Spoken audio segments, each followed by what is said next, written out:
Are you ready, kids? Aye, aye, Captain!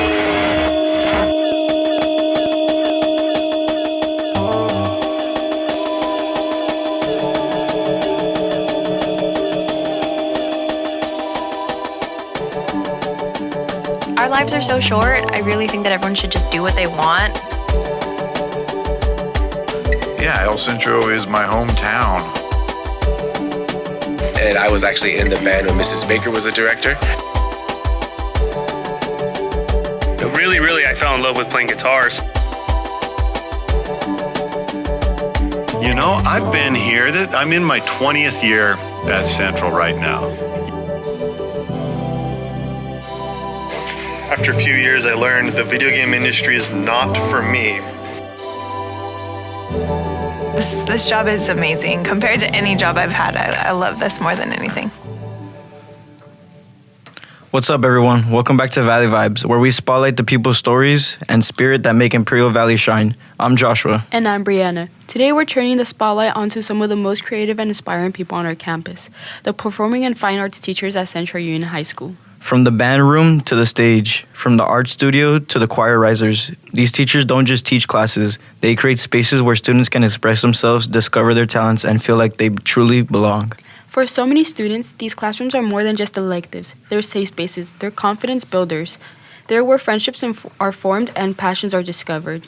And for the teachers, it's more than a job. The arts give their days at Central meaning. Through music, dance, painting, and performance, they pour their hearts into helping students grow, not just as artists, but as people. Today, we'll hear how these educators use creativity to make every day brighter on campus, how they inspire students to find their voices, and why the arts continue to be such an important part of life at Central. Hi, good morning. My name is Joshua. And I'm Miss Madueño. Okay. We're with Miss M from Central Union, the dance teacher, and we're here to ask her some questions about what inspired her to be a fine arts teacher. Okay, so where did you grow up? Did you grow up here locally, or were you from somewhere else? So I was actually born and raised here in El Centro. I've lived here pretty much my whole life, except for when I was in school. I've never lived anywhere else, just always here, local to the valley. Okay. That's nice. We have another question. Where did you go to college? I went to San Jose State University. That's up in Northern California, kind of near San Francisco. And I really loved attending there. They have a really great dance program. They had really good arts programs in general, and I just really enjoyed my time there. Okay. Did you always want to go there, or was there other options you had in mind? It wasn't my dream school. I didn't really know it existed until I was applying to schools, but I narrowed down my research for schools that had a dance major in general, then schools in California, public schools, state schools, and I narrowed it down to a handful. I auditioned at a few, and San Jose was one that I got into, and I chose that program over a few others. Okay. Very interesting. And did you always knew since you were younger maybe you wanted to be a dance teacher, or maybe you wanted to do something else, like maybe art or music, or maybe something even else, So realistically, no. I've been dancing since I was 3, so it was always part of my life, and I thought, it would be really great if I could do this my whole life, but I never realistically thought it would be a career, just because what you see on TV is all little girls want to be ballerinas, but I thought that it was, this really far away thing that would be really difficult. And then I was 16. I was a junior, which is when they really start getting on you about where you want to go to school. Yeah. And my dance teacher at the time said very offhandedly, when I got my degree at UC Irvine. And I was like, wait, what do you mean you got your degree in dance? And I didn't know that you could do that, and that could take you into a couple different careers. So I was very stubborn about it, and I lied to my parents, and I put that on my college applications, and then I just kept working from there. So, yeah. Okay. So you mentioned that you started dancing since you were 3. Did you do ballet, hip hop? I know there's several types of dance. Mm-hmm. Did you always do the same growing up, or did you change it up every now and then? So at first I was exclusively doing ballet because the way my studio was, you could only age into certain types. And ballet you can start when you're 3 or 4. Yeah. So I started with that. When you turned 9, you could add on jazz. So I added that. I didn't really like it at first. And I stopped when I was about 13. And then when I was 13, I could add on modern. So I added that. And then just kept working on those. I got to college. I got to try a few really out there styles of dance. Not really big on hip hop, which my students are still a little disappointed by. But yeah, a couple different types. Okay. So you mentioned that you had a teacher when you were in high school that he got his degree in dance. Did he inspire you to proceed with this, with your career, like what you wanted to do, or was it somebody else? So I didn't even know that you could study dance as an academic subject. So at the time I was taking class under, shout out Gretchen Sims. She used to own Dancing Feet. And so she was the one that said that she'd gotten her degree, and that opened up a whole new world for me. And she always really pushed me because I'm not someone that kind of takes to this type of training easily. Mm-hmm. So she really pushed me and encouraged me, and I'm really grateful to her. So shout out. Okay, shout out to her. I have a quick question. Was it like during college, was it hard to finish, with dance, or was it like a little bit easier? Because I feel like people would think that it's a little bit easier to, like, with a dance major. Is that what it is? Yes. I think people would think it's easier, but I think everything is like as difficult, and nothing should be like people shouldn't just judge a book and think it's easy. Mm-hmm. And also, how did you manage like school and also dance at the same time? So those are really good questions. It was a really big push when I got into the program that they wanted us to get out in 4 years. There were some students who had transferred in, so this was technically, their 6th or longer year of college, or maybe they were taking an extra year. A lot of them were double majors, so a lot of people in the dance program were taking longer than 4 years, so there was a big push. Like, they really wanted us to get out. So I found going to the dance classes very easy. Those were usually my early classes. They lasted a lot longer than my other lectures, but I really found that part easy. I had a really hard time with my general ed classes. I did not want to take a science class. I did not want to take a history class. If I skipped class, it was one of those. I had perfect attendance in my dance classes, but what made it easier was I ended up doing a hybrid format, so I would go to all my dance classes in person. Everything else I took online. Okay. Because it was still kind of new at that time. Everything's pretty much online now, but it was so new that, you could turn things in Sunday night at 11:59 and just be done with it. Yeah. So I took everything else online so I wouldn't have to worry, and I could kind of rest. I could go to work, and I could balance that. So my other classes that didn't have to do with dance, I really didn't care about. And that's not a good thing for me to say as a teacher, but I didn't want to take them. So I did what I had to so I could pass, but I really just focused on my dance classes. Yeah. And I never found that difficult. It was just balancing, I have all these online classes. I have to remember not to forget any deadlines or anything like that. Yeah. Okay. What advice would you give to people wanting to become dance teachers? I think that everyone should just do what they want as far as a career, because when I tell people that I teach dance, I work in dance, I've been doing this for so many years, they're often surprised that I'm able to do that. And when I was in college and I was telling people that I was majoring in that, they were also surprised, like, oh, I wish I could do art. I'm doing business. I wish I could do music, but I'm doing this. Our lives are so short. I really think that everyone should just do what they want. And yes, obviously making money is important, but there's all different things in the arts that you can do. Like, dance teaching is probably the most consistent work that you can get as a dancer. So if you're trying to do other professional dance, you can always teach because that is a consistent, more stable position. So if you want to do art, I think that you should just do art and work everything else around it within reason. So really just go for it.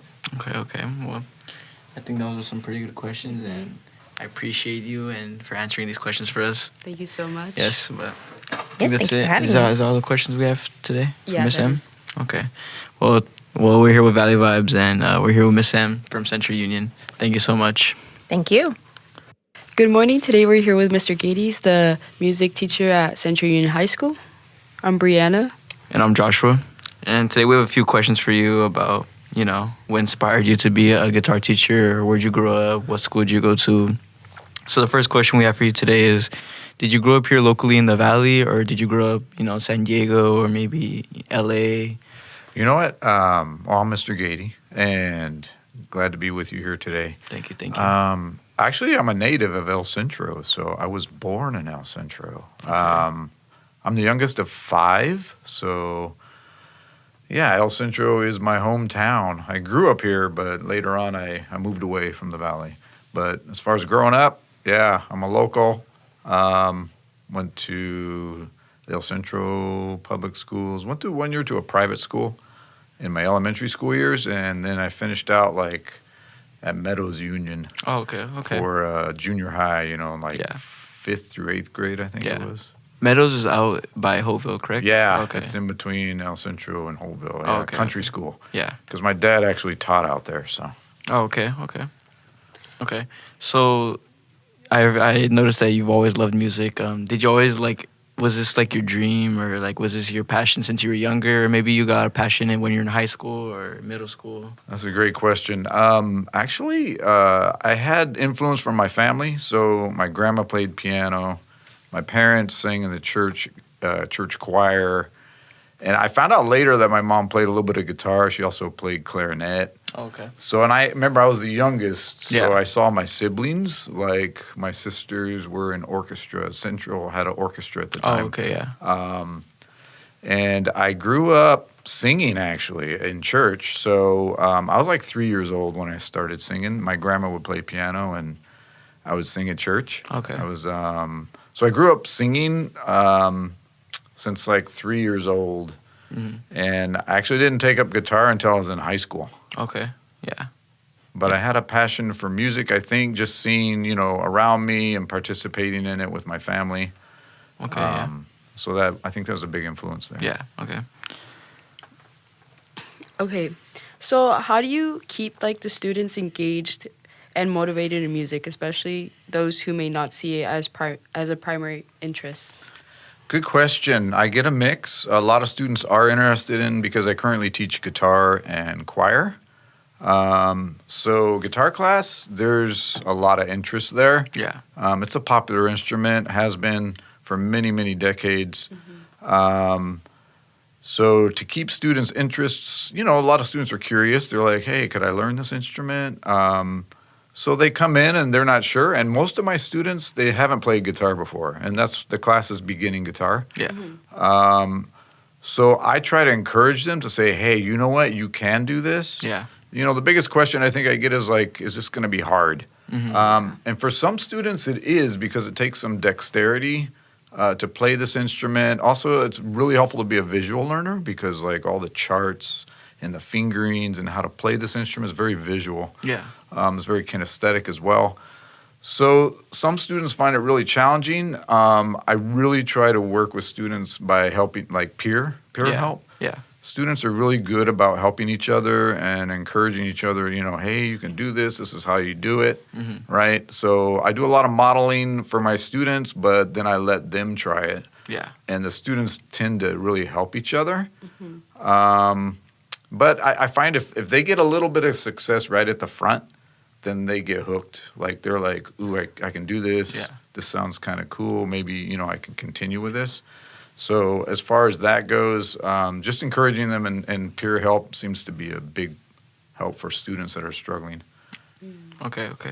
So, being a music teacher, what are the biggest challenges or hardest challenges you have to face? Because kids, like Brianna was saying, kids don't really take this as a primary subject. So how would you take that? What are the biggest challenges for you? Again, I'm going to go back to those students that maybe aren't visual learners, especially on a guitar. Yeah. So helping those students individually, I find I have students that I have to work individually with. So that, I can have up to 40 guitar players in my class. So that's kind of hard to do, to take individual time for students. But I try to do that. And again, the peer aspect helps. Yeah. Even with the struggling learners.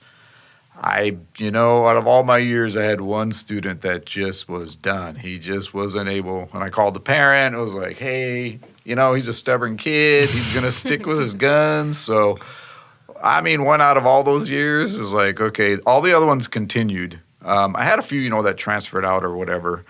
But I found that, as long as the student's willing to make an effort towards it, that they can I don't know if they're going to be successful on the instrument, but they can learn the skills of the instrument and maybe appreciate, other guitar players and the work they put in, Yeah.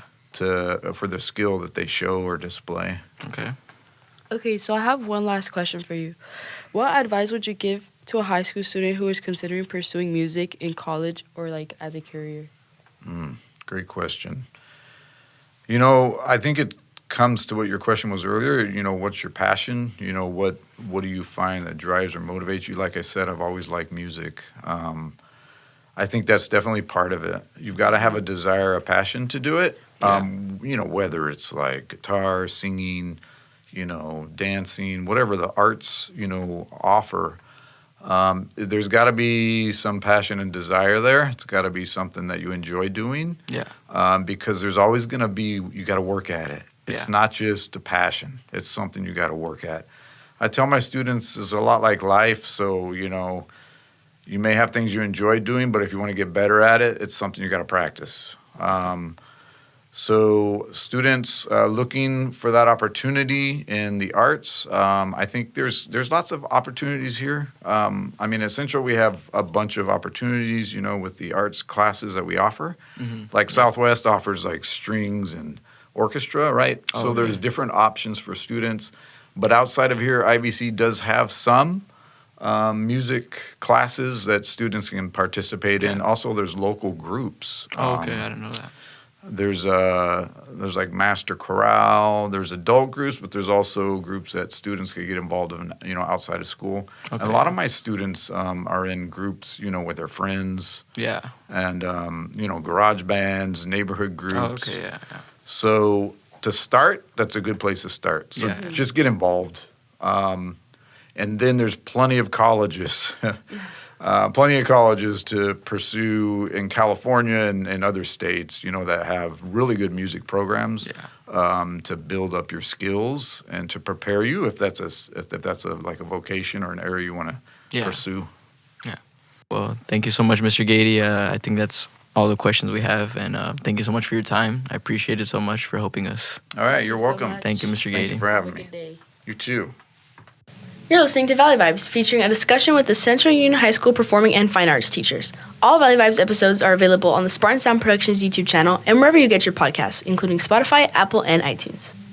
Today we're here with Miss Carrillo, the art teacher from Central Union. Who was a teacher you had that influenced you to become an art teacher? And did they have like a big inspiration in your upcoming? Yeah, so it wouldn't be a teacher specifically. It would be my grandma because she taught art for 30 years. And anytime I would go and visit her, she would have an art project for me to do. And so, of course, teaching, that was just something I wanted to pursue. But then when I got into art teaching, it was because of the impact my grandma had on me. So.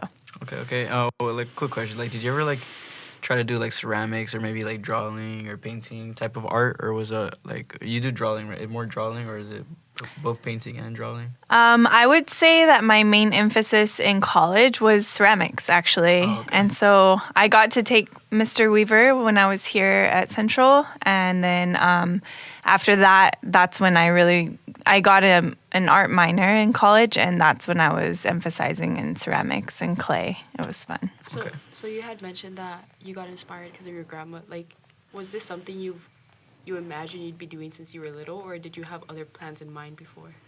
Well, I always wanted to teach. My mom's also a teacher, and so that was something I wanted to pursue, but I did multiple subjects before this. So I did kindergarten teaching, I worked with adults, and then when I saw that there was a position open here, I thought, oh, that would be fun. And since I had the art background with my grandma and with my college degree, then I thought, oh, that's a perfect job. So, yeah. Okay, yeah. So we're going to ask you some, not personal questions, but not personal, but did you grow up here in the Valley or in the San Diego County, or where did you come from? Yeah, I grew up here, born and raised in El Centro, but then I went off to school. I went to Biola University, so I went off to LA. Oh, okay. And got my degree out there. And then when I had a job here, I got one as a kindergarten teacher at McCabe. That's when I came back. I always said, oh, I'm not going back to the Valley, but no, this is home for me, and it's a better place to raise kids, so I'm glad I landed that job. Yeah, so in McCabe, did you do art too, or was it, what did you do? Just multiple subjects, just with kindergartners. Yeah, no, just had that, background and had fun with little kindergartners. Yeah. Did you still like to do like art with like the kindergarten, or was it just regular teaching? Like, yeah, definitely. I mean, there's always a lot of crafts, a lot of arts, little like drawings and things that you do with the kiddos. So yes, I did do a lot of like projects with them, but I had to still teach them their ABCs, how to read, how to write, all of that. Yeah. Now that you're teaching high school students, like, would you ever want to go back and teach like little kids or like middle school? No, this is my dream job. I also had a background in social work and worked for the county, and it's like, no, this job is amazing. Compared to any job I've had, I love this more than anything. Yeah. Do you think it's harder teaching kindergarten or like middle school or high school? What do you think is harder for you? It's funny, when I got my education, I always said I'd never want to teach kindergarten or high school, and that's exactly what I got into. I think high schoolers are great. Honestly, they're a lot of fun. You can kind of level with them, have deep conversations if you want to, and no, I think this is an ideal age. Yeah, because we've asked other people we did the podcast with, and they said they give like a mix of both. Like some people say kindergarten is more hard, but some people say high school is more hard because kids like sometimes they're not like when they get older they're not super like into like the subject or Yeah. So it's a mix of both. The kiddos are definitely more forgiving. I have the high school kids that you'll hold a grudge for maybe a week or something, but the little kindergartners, I mean, 10 minutes and later they're still like, Miss Carrillo, and they give you a hug and everything. But I work through it. So teaching high school students is often hard, but like, what's the biggest obstacle you've like had with them? I think the only thing I would say is sometimes to inspire you guys, it's kind of like, if a student's not super into the project or whatever it is that I have available, then it's like, it's hard to get someone to work on something that they're not passionate about. Mm-hmm. So really inspiring you and giving like a cool example and really like motivating, that's kind of the main thing. But, I tend to kind of annoy my students so much so that they do finish and they do, try to work on whatever I've given them.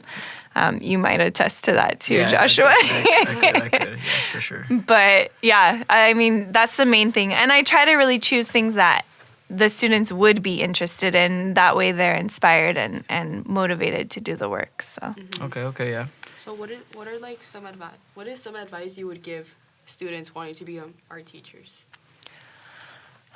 Advice, just get your education. I really just believe in education and like higher ed. And even if it's just teaching, go and get your bachelor's degree, show that you can do, a full 4 or 5 years of that degree. And then that'll show an employer that you'll commit and that you're willing to really stick it out. And so whether it's, art teaching, I mean, get your background, show your work, and that you're motivated, and then, an employer will pick you up for that, I think. Yeah, okay. One last question. Who are some artists you think are cool and inspiring? Oh, that's a good one. Oh, my goodness. There's a gal, I'm trying to think. So I'm super into fiber art.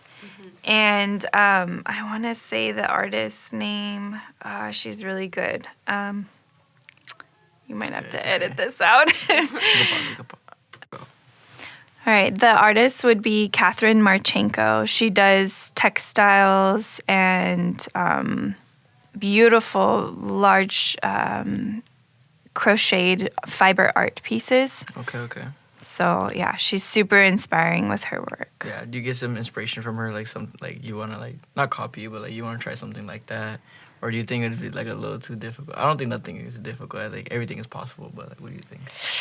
I haven't aspired to do anything like hers yet, because her embroidery, all of it is just so lofty. But whenever I do pieces, I guess, I would use her beautiful work as an inspiration as I'm working on something. Yeah. That's about it. Alrighty.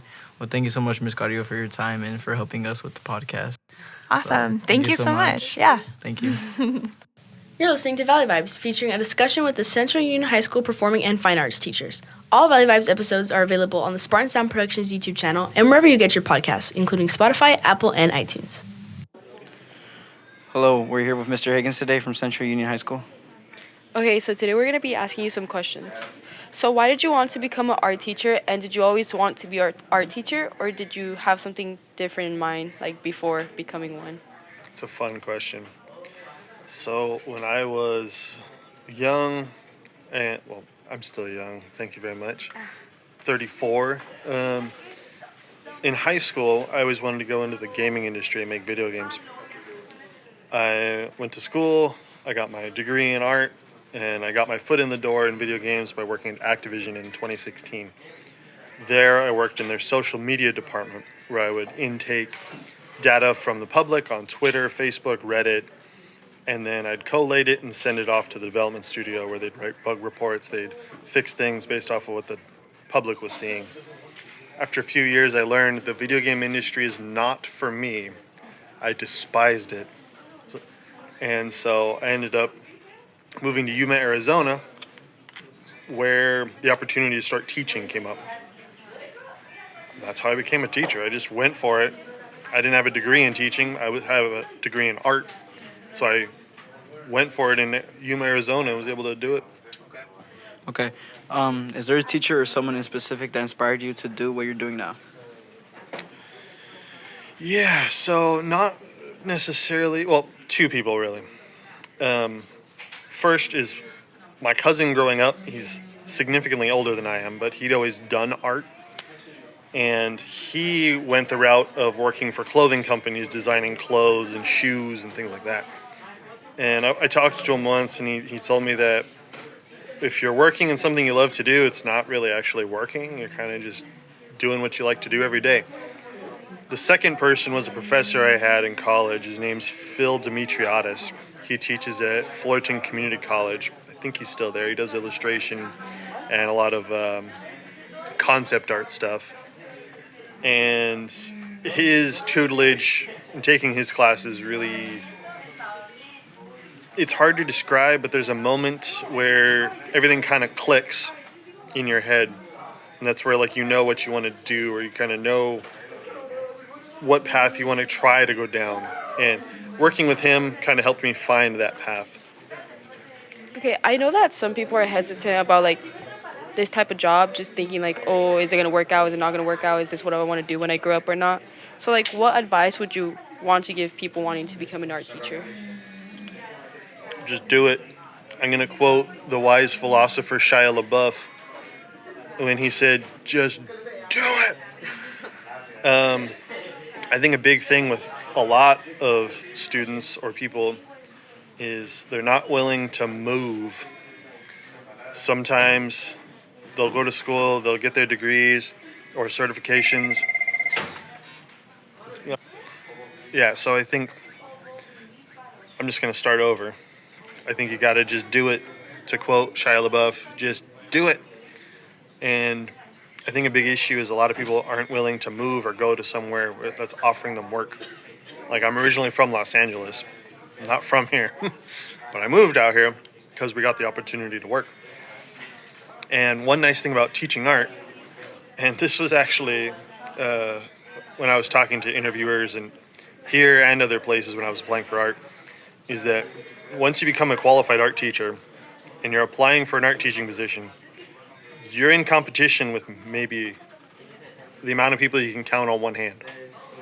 if you're applying for an English job or PE or social studies, you're in competition with quadruple that. So like the opportunities, while they're not as many, the competition is far less. And especially going to remote areas like this, how many people here do you think have fine arts degrees? Not very many. That's right. So part of becoming an art teacher, or really getting into any career, is finding the places that have a demand for your skill set and capitalizing on that. What are some tips you would give someone to improve their art techniques, or maybe the molding or drawing? That's fine. You can just say the art techniques. That's accurate. Biggest advice, I'd say, funny enough, if you look at professionals in the industry that are working on concept art or they're designing things for different studios, a lot of them don't even have degrees because they care more about the product you can output. And so a lot of those people, myself included, learned art by just making it constantly. And you learn, I wish I could say that you learn tons by taking my class, but you're going to learn far more by drawing on your own every day for like an hour. And you'll learn far more than I can teach you in the semester or two I'm going to have you guys. Okay, so we have one more last question is, how do you encourage creativity and experimentation in your students? Oh, this one's easy. Best way to do that is to chase whatever is exciting you. So the dog likes to chase the car. You just have to find what car that is you're chasing and never stop chasing it. Nice thing about art is there is no finish line in what you're learning. It's not like math where you learn how to solve an equation. You're done. You've mastered that equation, you move on to the next thing. Here, you're going to learn how to do something, and then you're going to find 7 other people that do it slightly differently. Like, oh, I really like the way that one other person does this technique. I'm going to learn how they did it. And then you imitate that, and then it just is a never-ending evolution if you pursue it. Some people will just be satisfied with, I learned how to doodle, and then they never really pursue it beyond that. But for those that really like art, it's a never-ending thing. Like, I draw every day, I'm painting every day. There's always something, some new little thing that's there, that carrot that's dangling in front of you to chase. So I'd say if kids are trying to improve their techniques, find that carrot and just never stop chasing it. Thank you so much for your time, Mr. Higgins. Thank you. My pleasure. So today we're here with Mr. Rubio, the rock combo teacher at Central Union High School. Okay, the first question we're going to ask is, we heard you were the only freshman doing rock combo. How did you feel about that? Well, I kind of came in. You know what, guys? I'm sorry. Let's go ahead. We heard you were the only freshman doing rock combo. How did you feel about that? I didn't know I was the only freshman who had done rock combo at the time. I just auditioned because I knew that there was auditions going on for it when I had come to freshman orientation when I was in 8th grade.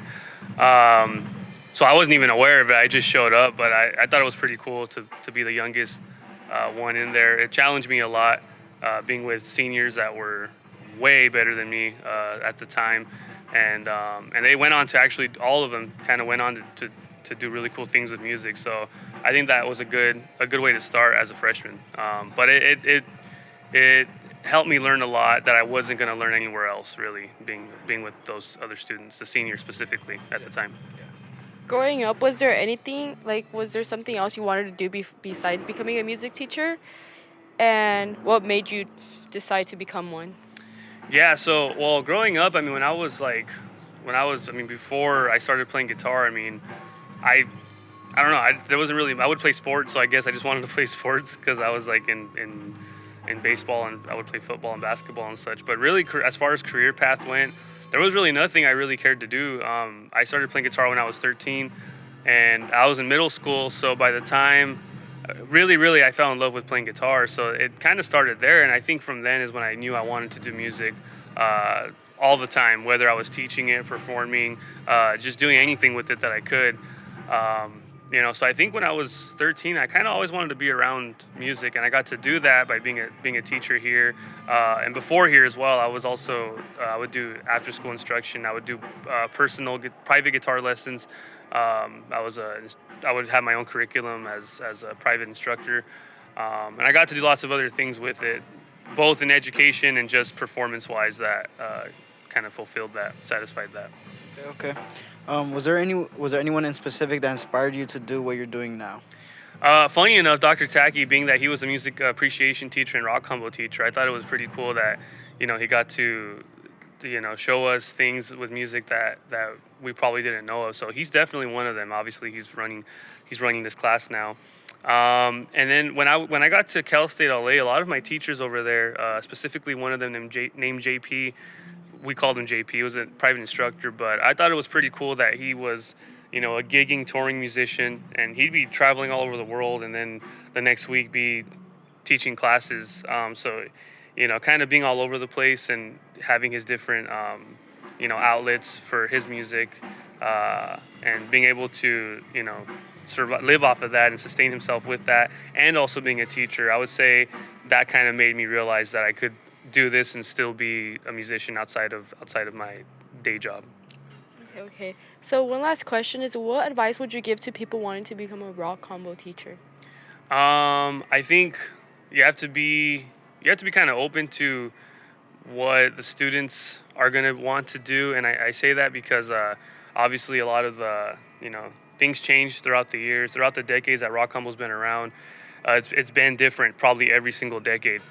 In this decade right now, it's a lot of, we have a lot of technology that was available now that wasn't there when I was a student. So being able to integrate, what's happening right now and use, what inspires students to perform, and, also be able to guide them and show them that, hey, maybe not every song is, you could do it live and pull it off and sound really good. So being able to be receptive to students, but also guiding students and showing them, the experience and the, I guess, older ways of doing things, or the older methods of how musicians like me and myself have done things. It teaches them, and I think that's an advice I would give to anybody teaching rock combo, is be receptive to the students, but also don't be afraid to give feedback where it's needed, and be honest as honest as you can with them about their performance and all of that. So I think that's what I would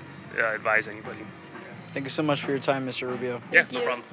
You're listening to Valley Vibes, featuring a discussion with the Central Union High School Performing and Fine Arts teachers. All Valley Vibes episodes are available on the Spartan Sound Productions YouTube channel and wherever you get your podcasts, including Spotify, Apple, and iTunes. Today we're here with Yanni, the band teacher at Central Union High School. And today we're going to be asking you some questions. Okay, the first question we have for you is, we heard that you were the second advisor since Jimmy Cannon. How do you feel about that? So I think it's an honor to be the band director here at Central Union High School. I went to high school here, so I graduated in 2006. And I was actually in the band when Mrs. Baker was the director.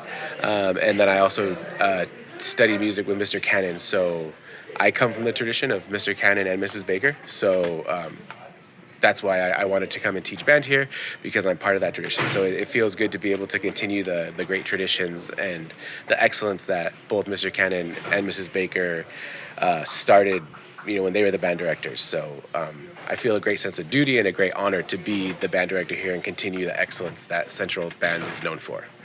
Okay, thank you. Okay, so obviously, every year, the number of students change. It could either be higher or lower every year. It depends, So the numbers of the band have been going up and down every year. Why do you think that is? So the numbers of our band this year, we're right at about 70 students, and that's up from last year. We were at about 60 students, and the year before that we were just under 50. I think that the numbers dropped off significantly when we returned from COVID, when the schools were shut down, and then there was also kind of a drop off when Mrs. Baker retired. I think that's something that always kind of happens when a new person takes over. There's always kind of a drop in numbers, so with both of those things combined, I think that's why we saw a drop in the numbers. And then also, when schools were shut down during COVID, there weren't as many kids starting band in elementary school. And so the number of band students that got to high school it was lower than what they had been in the past. But since schools have been open and more kids have been joining band in the junior high, that's why we're continuing to see the numbers rise as we go year to year. They're steadily getting bigger because obviously schools are open now and kids are starting band again in elementary school. So the numbers should continue to rise as we continue and get them back up to the numbers that we had, from years past. And did you always want to become a band teacher, or did you have other things in mind before becoming one? I knew I wanted to do something with music, and I didn't not necessarily be a band director, but I knew from high school that I wanted to study music. So that's one thing I got from coming in here and being part of the band here. I really got a love of music and decided that I wanted to do something that had to do with music. And I thought band directing was definitely one of the things that I would be doing. But yeah, I decided that I wanted to be a musician when I was in high school. Did someone inspire you to become a band teacher or wanted to pursue your career in music, or was it all yourself since you were a kid? My biggest influence on becoming a band director was Mrs. Baker. She was the band director here, so she's the person who I took over for when she retired, and she was my biggest influence. And Mr. Cannon was also an influence that I had as well. Okay, so High School Madness is coming up, and I know you guys perform. How are you guys going to prepare for it, and how do you feel about it coming so fast? So at High School Madness, the drum lines from all the schools perform. So our drum line has been gearing up to practice for months now. They hold evening rehearsals at least twice a week, sometimes 3, sometimes even 4 times a week. So they've been working really hard to get ready for that performance, and it's definitely something that we look forward to every year. Setting the drum line out there and performing at a very high level. Hello, we're here with Dr. Taki, our electronic music teacher. So today we wanted to ask you some questions. How long have you been here at Central? I've been here. I'm in my 20th year at Central right now. And is that right? 20? Yeah. And it's been a really kind of long, strange trip. I started out as a college band director at Frostburg State University back in 1985. And I did that for a year and moved on to Adrian College in Michigan, where I was the director of bands and the chair of the music department. And, I became an administrator because I thought that's what, I wanted to be. Money was better. But honestly, you know what? I don't like doing those administrative things. Some of it's not my passion. And I've always really loved music. I've always liked to be, part of that. And so I was in Holtville before I came over to Central, where I was the principal at Pine Elementary, and I was the vice principal at the middle school at the same time. And this opportunity to come to Central presented itself as a half-time music teacher. I taught music appreciation, and a half-time health teacher.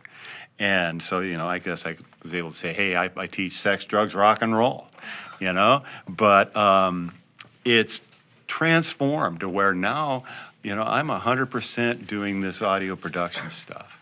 And it is just really, really great. I was very reluctant to really get into any type of podcasting.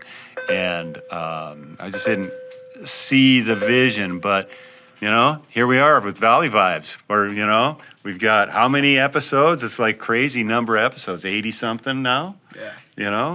And we're gonna hit that 100th episode in May, and we're doing the KPBS Voices del Valle podcast, which are incredible, and it's fun. It's allows you students to create meaningful, high-end audio projects. And, I think some of the others have talked about, if you're not passionate about what you're doing, it's going to be a miserable time. So I think that's what it is for me, too. Yep. So for how much longer do you think these podcasts are going to be going on for? That's, I would say as long as they go on. I don't know that we have an end date. Valley Vibes, you know, I know we really don't have an end date. We've talked with Javier Fimbres, the general manager of Power 98, and he's like, no, this is great. You know, what are we going to do when you leave? And the same goes for Voices del Valle, that KPBS is extremely happy with having the opportunity to work with students from Central here in the Valley.